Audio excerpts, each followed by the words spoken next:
ध्यान की सारी प्रक्रियाएं आपको वर्तमान में लाने के लिए बनी होती हैं। अक्सर लोग ध्यान करने से पहले ये जानना चाहते हैं कि ध्यान करने से उन्हें क्या हासिल होगा, मतलब कि ध्यान का परिणाम क्या होता है। ये गौर करने की बात है कि ये सवाल जो उसके मन में उठ रहा है, ये भविष्य की चिंता का ही रूप है। क्योंकि ध्यान तो अभी करना होता है, लेकिन उसका परिणाम हमेशा भविष्य में मिलता है। और इसी तरह हमारा मन कहीं ना कहीं भविष्य या अतीत की चिंताओं में घिरा रहता है, और ध्यान हमारे मन और मस्तिष्क को भविष्य और अतीत से खींचकर वर्तमान में लेकर आता है। और जब हमारा मन एक बार वर्तमान का मजा चख लेता है तो उसे वास्तविक आनंद का अनुभव होता है। एक इंसान की पूरी जिंदगी अगर 2 शब्दों में समाहित की जाए तो वो 2 शब्द होंगे सुख और दुख। ये सुख और दुख मिलकर एक ऐसा चक्र बनाते हैं, एक ऐसा गोला, एक ऐसा पहिया बनाते हैं कि इंसान जिंदगी भर उस पहिए में गोल गोल घूमता रहता है। और उस गोले में चलते चलते कभी वो दुख को पार करके सुख में पहुंच जाता है, लेकिन उसे उस वक्त ये नहीं पता होता कि ये सुख का गोला भी घूमकर फिर से दुख में लेकर आएगा, और इसी चक्कर में फंसकर आदमी का पूरा जीवन निकल जाता है। लेकिन अगर आप एक बार इस चक्कर को समझ लेते हैं कि सुख और दुख दोनों एक ही गोले के 2 सिरे हैं, चाहे हम सुख से शुरुआत करें या फिर दुख से, आखिरकार हम दूसरे कोने पे ही पहुंचेंगे। अगर ये बात हमारा मन स्वीकार कर लेता है तो ही इंसान इस चक्कर से बाहर निकलने के बारे में सोचना शुरू करता है। और इससे बाहर निकलने का एकमात्र तरीका है ध्यान, क्योंकि सुख और दुख हमेशा अतीत और भविष्य से जुड़े होते हैं, और ध्यान हमें वर्तमान के आनंद से अभिभूत कराता है। आज की जो मैं आपको कहानी सुनाने वाला हूं वो आपको सुख और दुख के चक्र से निकालकर वर्तमान के आनंद की एक झलक प्रदान करेगी। इससे पहले कि आप इस कहानी में खो जाएं, इस चैनल को सब्सक्राइब जरूर कर लें।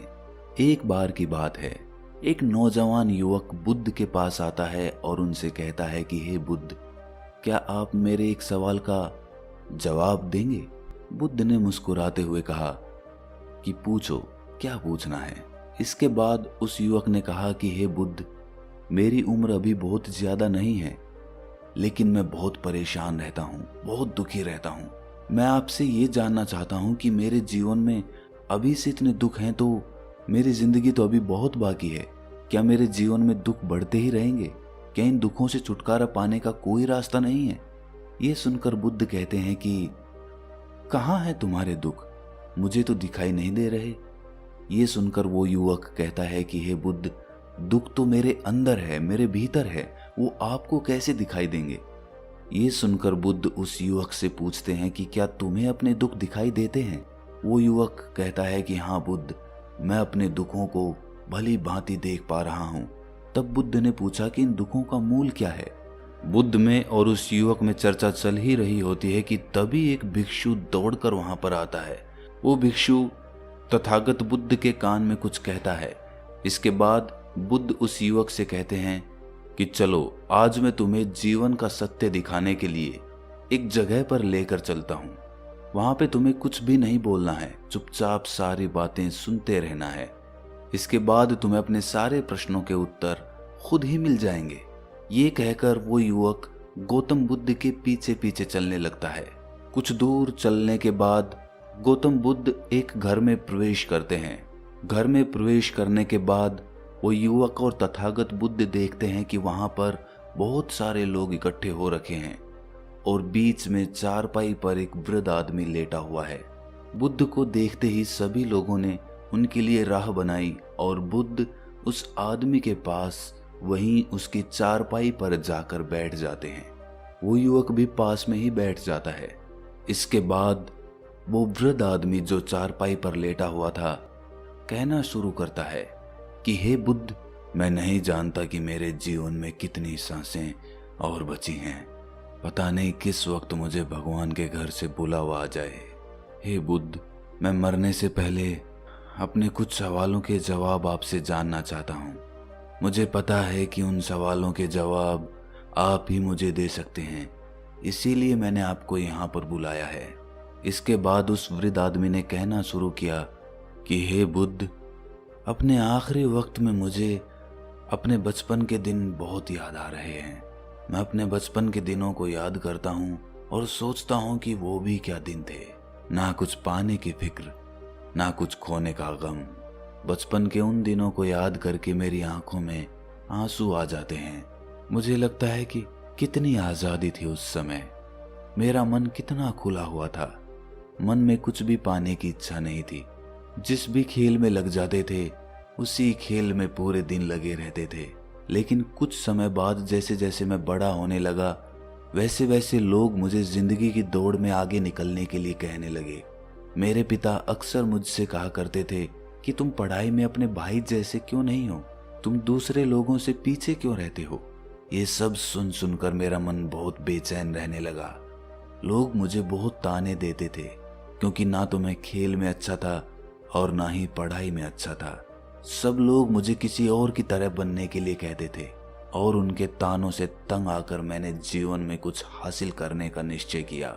मैंने अपने आप से वादा किया कि मैं भी अपने भाई की तरह एक कामयाब इंसान बनूंगा और इसके लिए मैं दिन रात मेहनत करने में लग गया। शुरुआत में बहुत मुश्किलें आईं, बहुत निराशा हाथ लगी, लेकिन मैंने हार नहीं मानी और मैंने खुद अपना व्यापार खड़ा कर लिया।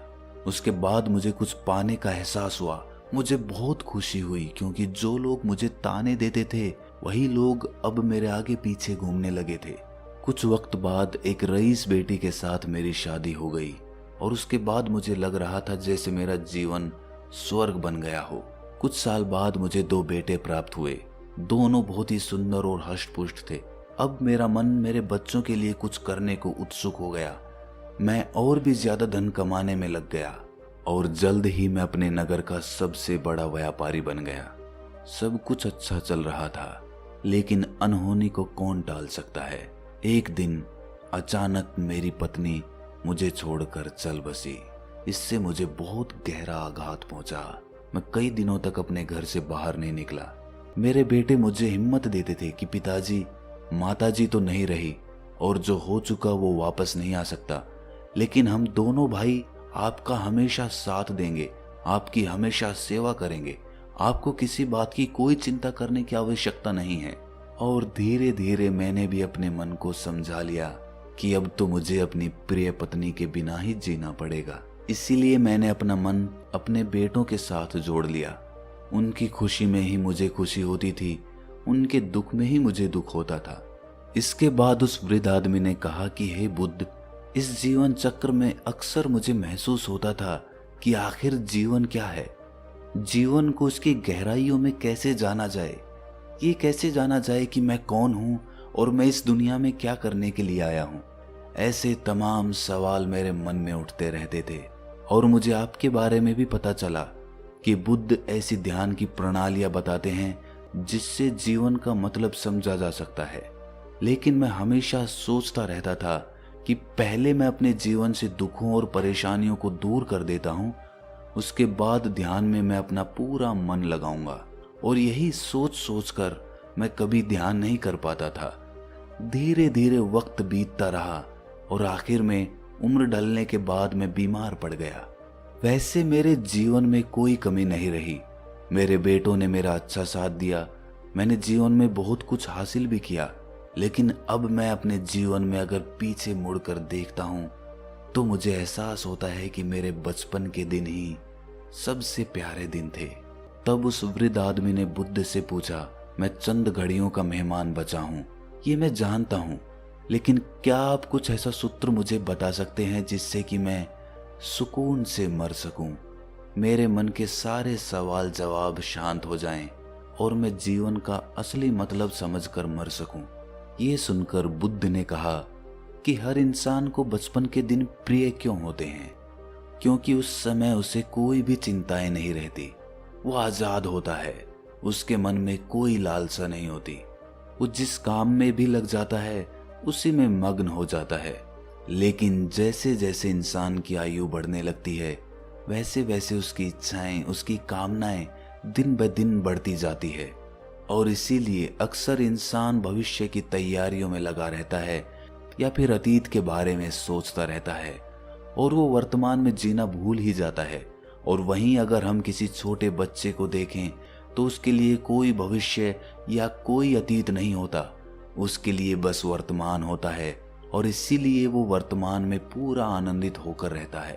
तुमने अपना पूरा जीवन अपनी कामयाबियों, अपने बेटों, अपनी पत्नी और अपने भविष्य की योजनाओं में ही बिता दिया और तुम हमेशा यही सोचते रहे कि पहले मैं अपने जीवन को व्यवस्थित कर लेता हूं और उसके बाद सत्य की खोज करूंगा, उसके बाद ध्यान करूंगा।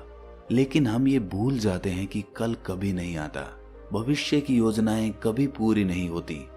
जब एक योजना पूरी होती है तो हमारा मन दूसरी योजनाएं बना लेता है और इस प्रकार जीवन चक्र चलता रहता है।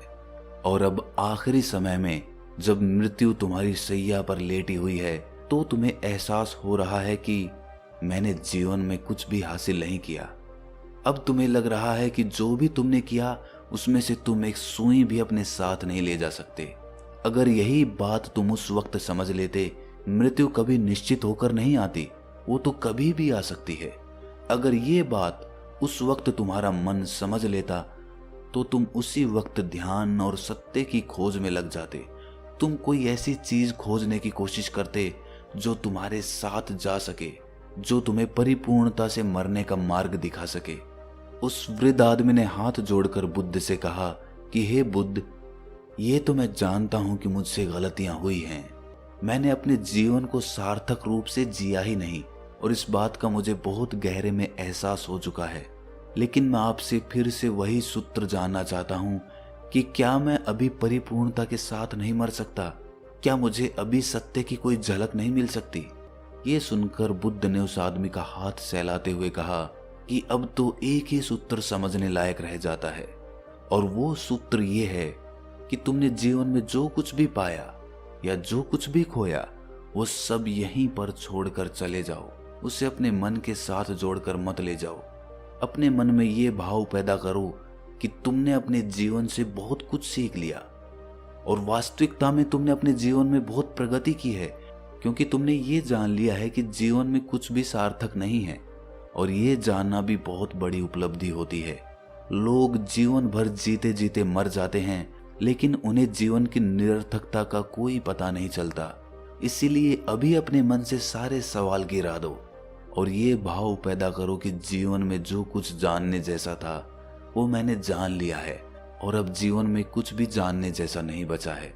जब तुम इस भाव, इस बोध से भर जाओगे तो तुम बिल्कुल खाली होकर मृत्यु को प्राप्त हो जाओगे।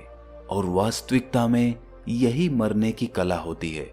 हमने जीवन में जो कुछ भी पाया, जो कुछ भी खोया, वो इसी दुनिया का था और वो यहीं पर रह जाएगा। हमारे साथ कुछ भी नहीं जाएगा। हम खाली जाएंगे, हम बिल्कुल खाली जाएंगे। और जो लोग अपने मन से बिल्कुल खाली होकर जाते हैं, वास्तव में उनके अंदर ज्ञान का दीप जल जाता है और वो आगे चलकर दूसरे जन्मों में उस निर्वाण की स्थिति को प्राप्त कर सकते हैं। लेकिन उससे पहले तुम्हें इस जीवन की निरर्थकता को समझना होगा। यहाँ पर कुछ भी पाना या कुछ भी खोना कोई मायने नहीं रखता। इसके बाद बहुत देर तक उस वृद्ध आदमी ने कोई सवाल नहीं पूछा और वो मुस्कुराते हुए मृत्यु को प्राप्त हो गया। इसके बाद बुद्ध ने उस नौजवान युवक से पूछा कि क्या तुम्हें अपने सवालों के जवाब मिले, और मिले तो तुम्हें क्या जवाब मिले, सभी को बताओ। उस युवक ने कहा कि हे बुद्ध, मुझे अपने सवालों के जवाब मिल गए हैं। इस वृद्ध आदमी के जीवन चक्र से मैं समझ गया हूं कि जीवन में कुछ भी पाने जैसा नहीं होता। सुख हो या दुख हो, सब कुछ यहीं पीछे रह जाता है और अगर हम इसी चक्र में फंसे रह जाएंगे तो हम सत्य को कभी नहीं जान पाएंगे। इसीलिए जीवन में सुख और दुख तो चलते ही रहेंगे, इसके साथ साथ चलते हुए ही हमें सत्य की खोज करनी पड़ेगी। लेकिन बुद्ध, मेरे मन में अब भी एक सवाल बाकी है जिसका जवाब जानना सबके लिए बहुत ज्यादा जरूरी है। मेरा सवाल है कि मैं ध्यान की यात्रा करने के लिए बहुत प्रेरित हुआ हूं, लेकिन मुझे कोई मार्ग नहीं पता। ध्यान कैसे किया जाता है? कि ध्यान की सभी प्रक्रियाएं तुम्हें होश में लाने के लिए ही बनी है, तुम्हें वर्तमान में लाने के लिए बनी है। अगर तुम किसी भी काम को पूरी उपस्थिति के साथ, पूरे एकाग्र भाव से अपने आप को पूरा इकट्ठा करके कर सकते हो तो तुम ध्यान में ही होते हो। लेकिन हमारा ध्यान इधर उधर भटकता रहता है। अपना काम करते करते वर्तमान में रहने के लिए मैं तुम्हें एक छोटी सी विधि बताता हूँ, जिसके जरिए तुम अपना काम भी कर सकते हो और ध्यान को भी समझ सकते हो। जब भी तुम चलते फिरते हो, उठते बैठते हो, सिर्फ अपनी सांसों पर ध्यान लगाना शुरू करो। सांस किस नाक से आ रही है, किस नाक से जा रही है, नाक के कौन से कोने से टकरा रही है, सिर्फ तुम उसके साक्षी भर हो जाओ। सिर्फ उसको देखते रहो। कुछ भी काम कर रहे हो, चल रहे हो, फिर रहे हो, खाना खा रहे हो, सिर्फ अपनी सांस पर ध्यान लगाओ। और ये करते वक्त तुम्हें महसूस होगा कि तुम्हारा दिमाग, तुम्हारे विचार तुम्हें इधर उधर ले जाते हैं, लेकिन थोड़ी देर बाद तुम्हें फिर से होश आएगा कि तुम्हें अपनी सांसों पर ध्यान लगाना है और तुम्हारा ध्यान फिर से सांसों पर टिक जाएगा। और धीरे धीरे जब तुम अपने विचारों को देखने लगोगे तो तुम पाओगे कि विचार विलीन होने लगे हैं। तुम्हारे अंदर बस एक खाली मैदान बचा हुआ है। सारे सवाल जवाब विलीन हो चुके हैं। इसके बाद बुद्ध ने कहा कि सांसें जो होती हैं वो वर्तमान में चलती है, ना ही वो भविष्य में चलती हैं, ना ही अतीत में चलती है। वो वर्तमान होता है, वही वर्तमान स्थिति होती है।